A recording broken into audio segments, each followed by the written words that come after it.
A 15-year-old girl, barefoot and freezing, throws herself into a stranger's car during a snowstorm, only to find a life-size doll strapped into the child's seat, staring back at her with glassy eyes. What was she running from? And why did that doll terrify her more than the cold ever could? What unfolds next is a story of secret survival and a hidden nightmare behind the doors of a picture-perfect family. You won't believe what she had to escape and who finally chose to believe her. The February wind cut like glass through the streets of Springfield, but Emma didn't feel it the way most people did. Not anymore. Her body had long since learned to ignore the cold. After all, this was the first winter she'd survived alone with nothing but the rags on her back and an abandoned shed in the woods on the outskirts of town. When the snow began to melt a few days ago, Emma thought she was being given a sign that maybe, just maybe, things would finally start to change. The sun peeked through for the first time in weeks. Puddles formed on the sidewalks. Birds chirped like it was spring. Emma dared to hope. She left the forest behind and crept back toward the city, hoping to scavenge for food behind restaurants and cafes. But as she passed a boutique bakery downtown, the scent of warm cinnamon rolls clashed violently with the ache of hunger in her stomach. Emma knew she couldn't ask for help. She had learned long ago people didn't see a child when they looked at her. They saw a stray, a mistake. She had no idea who her mother was or her father. All Emma knew was that 15 years ago, someone wrapped her in a plastic shopping bag and threw her into a dumpster behind St. Mary's Home for Children. A janitor taking out the trash at 5 o'clock in the morning heard the rustling and found her blue and barely breathing. Today, that would have been caught on security cameras. There would have been outrage, an investigation, a name, a face. But back then, it was just another nameless tragedy in a world already too full of them. Emma was taken in by St. Mary's, but calling it a home was like calling prison a boarding school. The caregivers were cold, bitter, and overworked. Children grew up hardened, silent, and broken. The only warmth Emma ever received came from Lily, an older girl who once had a little sister of her own. But Lily aged out and left the system when Emma was 11. That's when everything darkened. Mrs. Granger, one of the older matrons, seemed to single Emma out for scorn. "You think you're special?" she'd hiss. "You're trash. Just like the bag you came in." The other kids laughed when she said that. Laughed because if they didn't, they might be next. One night, when Emma couldn't sleep, she asked Mrs. Granger why she was so cruel. The woman didn't answer right away. Then, with venom dripping from her voice, she spat. "Your mother threw you away the second you were born. Didn't even bother to name you. If that old janitor hadn't gone out early to dump the trash, we wouldn't even be having this conversation. Maybe the world would have been better off." Emma's heart shattered. For years, she had clung to a fantasy that maybe her mother had been forced to give her up, that someday she'd come back, that maybe she had no choice. That night killed the fantasy. And then came the Seville family. They came to St. Mary's looking for a child to adopt. Most couples wanted babies. Emma was 12 by then, too old, too quiet, too dark-haired, too different. She didn't look like the other kids. Her skin was olive-toned, her eyes dark and sharp. She looked like no one's idea of a picture-perfect daughter, but the Sevilles, David and Margaret, smiled when they saw her. They told the director they wanted someone older. "Someone who won't be afraid of a little hard work," David said with a laugh. Margaret added, "We believe in giving children a second chance." It felt like a miracle. They were kind, soft-spoken, religious in a sweet way. Margaret wore long skirts and gentle smiles. David's voice was calm, authoritative, never raised. They promised Emma her own room, a big family, a farm with chickens, goats, and dogs. They said she'd never be lonely again. Emma couldn't believe it. After years of being nobody's child, she was finally going home. Their farmhouse in rural Montana looked like something out of a postcard. Sprawling meadows, a big red barn, and a white house with lace curtains and wind chimes. The kids, 8 in total, welcomed her with shy smiles, some younger, some older, all adopted just like her. For the first few weeks, Emma floated in a dream. She had her own bed, her own drawer, her own toothbrush. She helped feed the chickens. She learned to pray before meals. David read from the Bible every night. Margaret tucked the little ones in and kissed their foreheads. But there were rules. Lots of them. Girls were to wear long skirts, keep their hair braided tight, and speak only when spoken to. Boys worked outside. Girls cooked and cleaned. No outside contact, no phones, no school outside the farm. They had online lessons, but mostly they just read Bible verses. Then came the bell. One morning, a deep chime rang across the farm, and all the children were called into the yard. Emma didn't know why, but they lined up like soldiers. At the front stood Tommy, one of the older boys. His face was pale. He had returned late from selling milk in town. David stood beside him with a thick leather belt in his hand.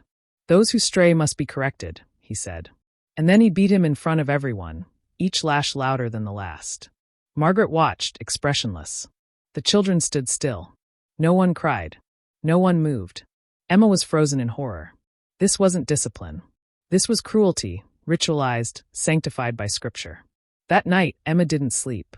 And the next day, she knew she had escaped one prison and walked straight into another one, hidden behind warm smiles and open arms. Emma learned quickly that at the Seville farm, obedience wasn't just expected, it was demanded.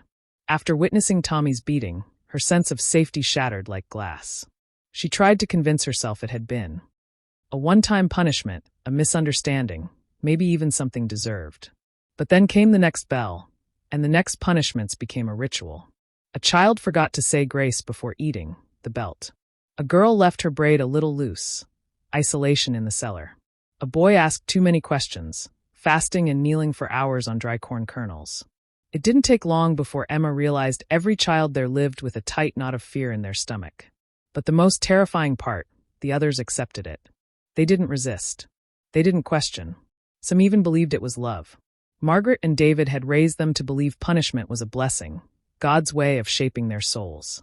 If a child cried, Margaret would softly stroke their hair and whisper, "We do this because we love you." Emma tried to keep her head down.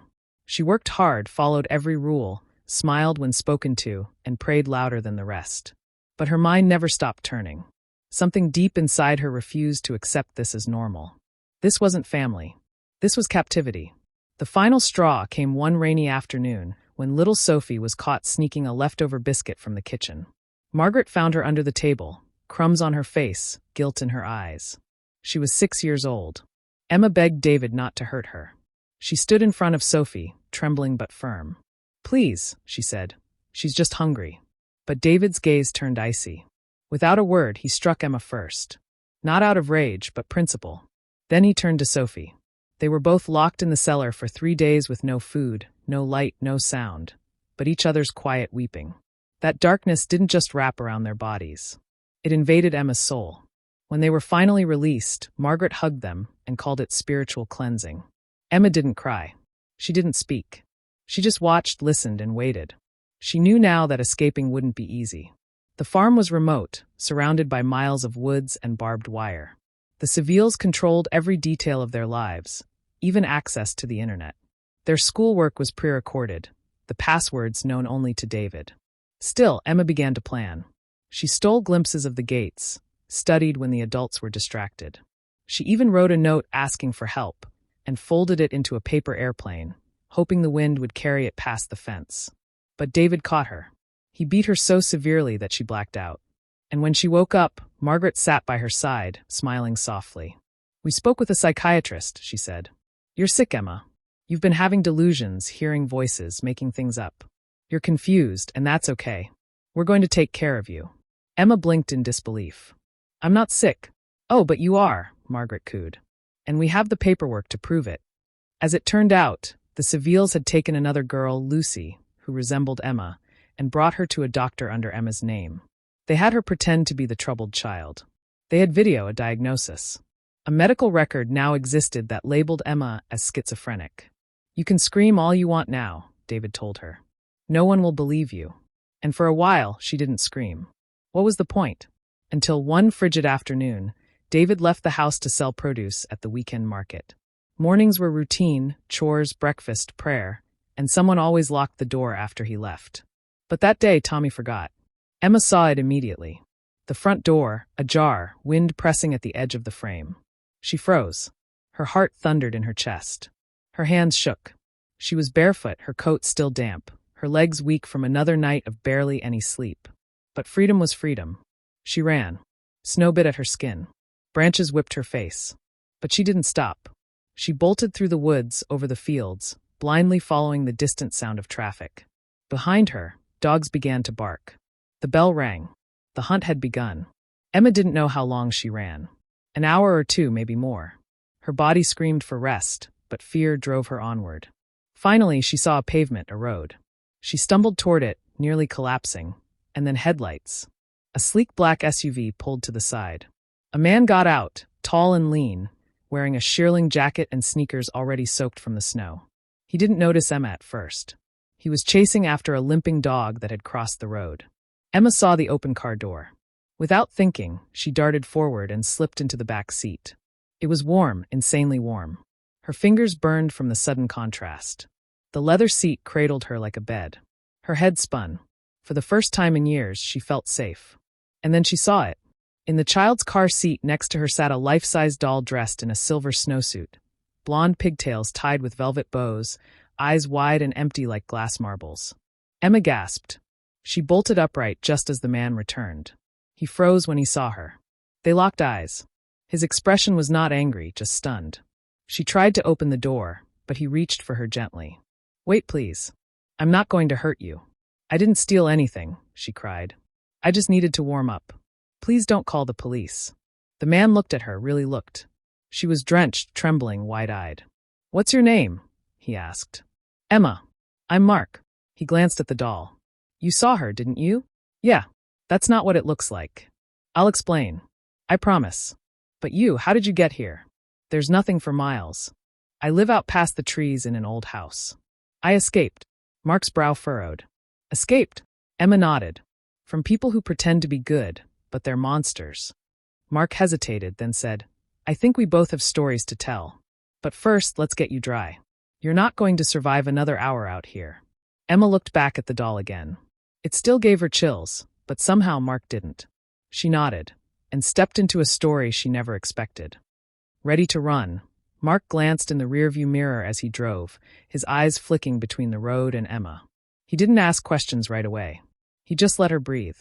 When they reached a gas station, he got her a sandwich, hot cocoa, and a thick blanket from the back of his trunk. She ate like someone who hadn't had real food in weeks, which was exactly the truth.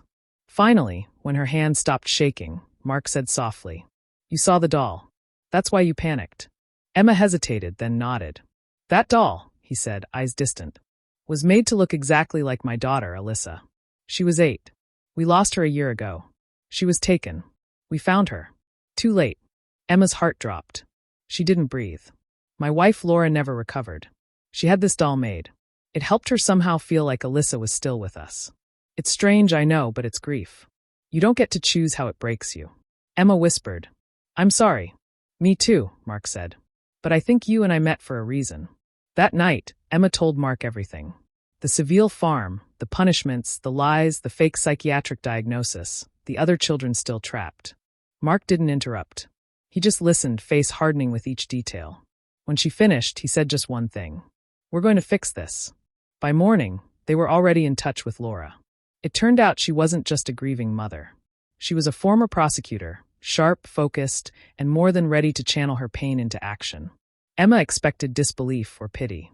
What she got was a plan. First came the hospital visit. Emma was examined by professionals who determined she had no psychiatric disorder. Her record was falsified. Then came the legal work. Laura worked around the clock. She gathered statements, petitioned the court, and arranged for social services to interview other adopted children who had once lived with the Sevilles and had also tried to speak out, but were dismissed as unstable. Finally, a warrant was issued. When authorities arrived at the Seville property, what they found shocked even the seasoned officers. Locked cellars, chains in the barn, punishment logs disguised as prayer journals, malnourished children with haunted eyes. And Margaret and David still convinced they were doing God's work. The Sevilles were arrested on charges of child abuse, unlawful imprisonment, and medical fraud. The children were placed in proper care, and Emma testified bravely in court, her voice shaking but steady. In the months that followed, something unexpected happened. Mark and Laura became more than just Emma's rescuers. They became her family. Slowly, cautiously, Emma let herself believe it might be real. They didn't force hugs. They didn't flood her with praise. They simply made space for her. Quiet space. Safe space. Space to rebuild. One day, Mark asked if she would be okay with them applying for guardianship. Emma said yes before he even finished the sentence. Years passed. Emma started high school again, then graduated. She joined Laura's efforts to support foster children who had survived abuse. She began volunteering, speaking at schools, helping other kids find their voice. And this year, she started college, majoring in law. She wants to become an advocate, just like Laura once was. She wants to be the person she once needed, the person others still need. As for the doll, it no longer sits in the car.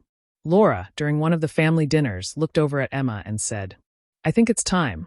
They donated the doll to a children's home as part of an art therapy exhibit. Alyssa's memory now lives in every child they protect. Emma still has scars, inside and out, but she is no longer defined by what was done to her. She's defined by what she chose to become. Now, let us ask you, what do you think of Emma's story? Would you have made the same choices she did? Do you believe justice was truly served in the end? If this story touched your heart, comment 100 below and tell us where in the world you're watching from. Share this story so others can understand how far courage can take a child when someone finally believes.